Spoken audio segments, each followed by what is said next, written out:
म्हणजे रानभाजी म्हणून.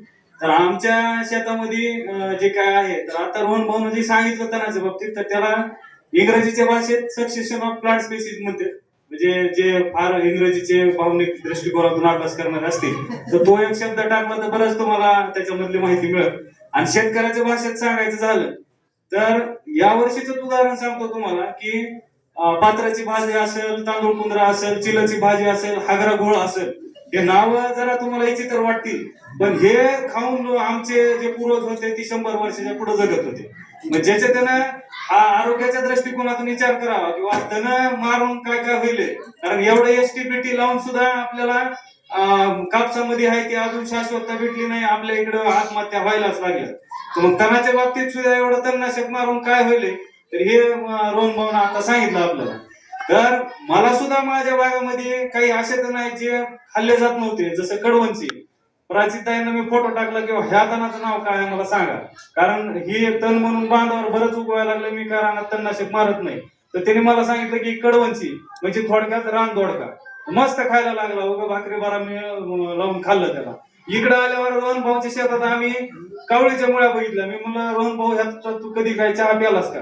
म्हणजे आपण बरेच अमके तमके चहा, इराणी चहा, कुठं काय काय म्हणतो, पण आपल्या आजूबाजूला काय काय आहे ती पण आपण बघणं गरजेचं आहे. मग रोहन भाऊच्या शेतात आम्ही ती कवळीच्या मुळ्याचा चहा प्याला, जे आमच्या मराठवाड्यामध्ये जास्त प्याला जातो. त्याचे काय फोटो वगैरे तुम्हाला पाहिजे असतील तर आपण जेवणाच्या सत्रामध्ये बघूया. कसं आहे, हा विषय सखोल आहे. म्हणजे आपण जो तो माणूस बोलत असताना आपण माणूस ठरला पाहिजे की आपल्याला जेवणाच्या टायमाला कुणाच्या बाजूला बसायचं, त्याच्या बाजूला बसून आपल्याला ती विषय सखोलपणे जाणून घेता येतो. आता पैशाचा विषय जो काही आलता मगाशी, तर मी त्याचं तुम्हाला थोडक्यात उदाहरणार्थ सांगतो की बाबा रानामध्ये मजूर आपण काढायला लावायला लावतो, पण त्याचं सुद्धा गणित पैशाच्या स्वरूपात बसवलं पाहिजे निश्चितच, कारण शेतीचं एवढं उत्पादनावरचा खर्च वाढत चाललाय. तर मी काय करायचो किंवा मजूर म्हणण्यापेक्षा आमचे जेवढे काही सहकारी आहेत तेवढे तण काढायला बसले की मी त्यांच्या हातात पिशवी देऊन ठेवायचो, की निवडून जेवढं काय चांगलं तण आहे जे विकण्यासारखं आहे ते त्या पिशवीत भरून ठेवायचं चालू कामातच. तुमचा रोजगार मी काय द्यायची माझी ऐकत नाही, पण ती तुम्ही जे तण काढाल त्याचेच पैसे झाले पाहिजे.